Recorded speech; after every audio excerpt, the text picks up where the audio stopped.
Right now, you probably have a vague picture in your head of what ancient humans did.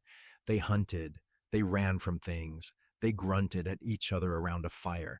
That picture is almost completely wrong. And the reality of how your ancestors actually spent their time is stranger, quieter, and more familiar than anything you have been taught. Let's reset everything you think you know. For most of human history, the day did not begin with urgency. Anthropologist James Suzman spent years living alongside the Jew/Hwanzi hunter-gatherers of the Kalahari Desert, one of the most studied forager groups on Earth. What he found dismantled the popular idea that ancient life was brutal, constant struggle. The Jew/Hwanzi typically worked to meet their basic needs for around 15 to 20 hours per week. Not a day, a week. The rest of the time, they talked. They rested, they played. That probably sounds wrong to you. It might even feel offensive somehow, like it contradicts everything you were told about survival of the fittest, about how hard life must have been. But that discomfort is actually a clue. It tells you something about the world you live in now, not the one your ancestors built.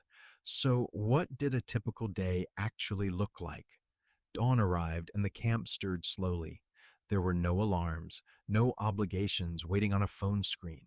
The morning light came in and bodies woke because bodies are tuned to light, a calibration your nervous system still runs every single morning, whether you acknowledge it or not. Small fires were stoked. Food left from the evening before was eaten. Children ran between shelters. Adults talked. Talking was not filler. It was not small talk in the modern sense. It was infrastructure. Researcher Robin Dunbar of Oxford University spent decades studying the social behavior of early humans and concluded that language itself likely evolved primarily as a form of social bonding, a way to manage relationships within increasingly large groups. Your ancestors talked about who did what, who could be trusted, who was generous and who was not. This kind of social accounting was survival information. Knowing your community deeply was as important as knowing where the water was. After the morning, foraging might begin. And here is where the popular image falls apart most completely. Hunting, the activity most people picture as the centerpiece of ancient life, was actually a relatively rare event for most groups. Large game hunting was pursued occasionally and often unsuccessfully. Studies of modern forager groups suggest that animal protein made up somewhere between 20 and 40% of the diet, and much of that came not from dramatic takedowns of large prey, but from smaller animals, insects, eggs, and fish. The rest came from gathering. Your female ancestors, in most societies studied, provided the majority of daily calories. They knew plants the way you know your neighborhood. They could read a landscape for food the way you read a menu, with instant recall of what was in season, what was edible, what was toxic, and where to find more of it tomorrow. This was not incidental knowledge. This was mastery accumulated over thousands of hours of quiet, careful attention. Primatologist and anthropologist Richard Wrangham of Harvard argues that the mastery of fire and cooked food was perhaps the single most important turning point in human cognitive evolution, enabling smaller guts, bigger brains, and fundamentally reshaping how and when your ancestors ate, rested, and socialized. Foraging itself could take a few hours. Then the group returned. The afternoon was long and relatively unstructured. This is the part of ancient life no one talks about. Your ancestors napped. They groomed each other, a behavior that in primates is one of the most powerful bonding mechanisms known. They played games. They told stories. Ethnographic records from dozens of forager societies around the world consistently describe afternoons of leisure, laughter, and conversation so abundant it would make a modern productivity coach nervous. Children played without supervision for most of the day, not in designated play zones or scheduled windows, but simply, constantly, freely.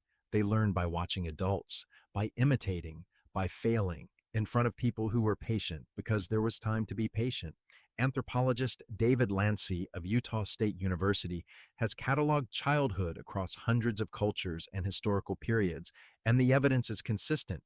In most of human history, childhood was long, relatively low pressure, and saturated with unstructured play. The modern model of organized, supervised, achievement-oriented childhood is a very recent invention, one your genes have no blueprint for. Conflict happened. Of course it did, but it looked different than you might imagine. In small bands of 20 to 50 people, violence between members was socially catastrophic. You could not afford enemies in your own camp. Disputes were handled through conversation, through third-party mediation, through ridicule and social pressure, through the threat of ostracism, which in the ancient world was effectively a death sentence.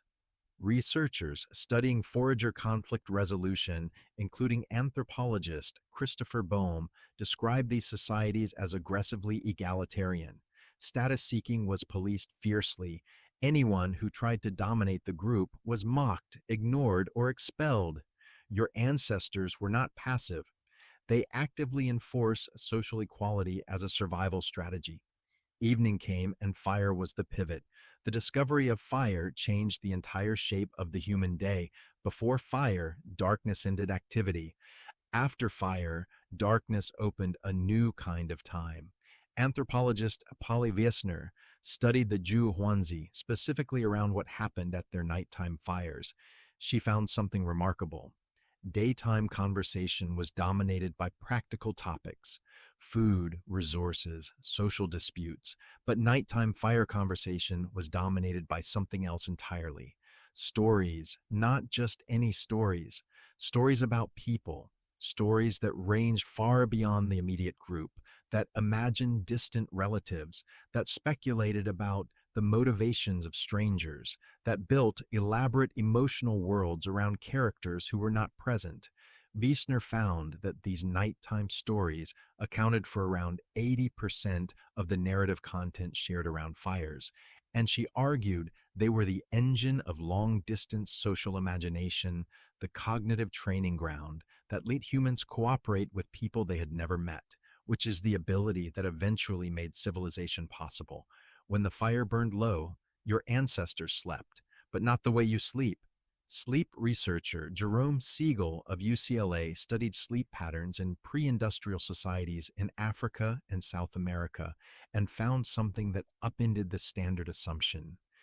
These groups did not sleep in one long 8-hour block. They slept in two phases separated by an hour or two of quiet wakefulness, a pattern that shows up in historical European records as well. The night was divided into a first sleep and a second sleep, with a still, dark, meditative middle hour in between. That hour was used for conversation, for intimacy, for thinking, for the kind of reflection that daylight was too busy for. That period of wakefulness you feel at 2 or 3 in the morning, the one that feels like a malfunction, is not a malfunction. It is the ancient architecture of your nervous system, running a program your ancestors relied on for hundreds of thousands of years. Here is what all of this adds up to. Your ancestors were not running for their lives.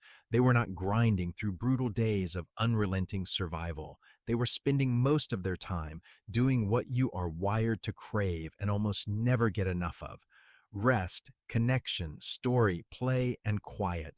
The anxiety you feel when you are not productive is not ancient. The guilt that comes with an afternoon of doing nothing is not built into your biology. The sense that your life should be fuller, busier, more optimized, more achieved, is not the inheritance of 10,000 generations of human experience.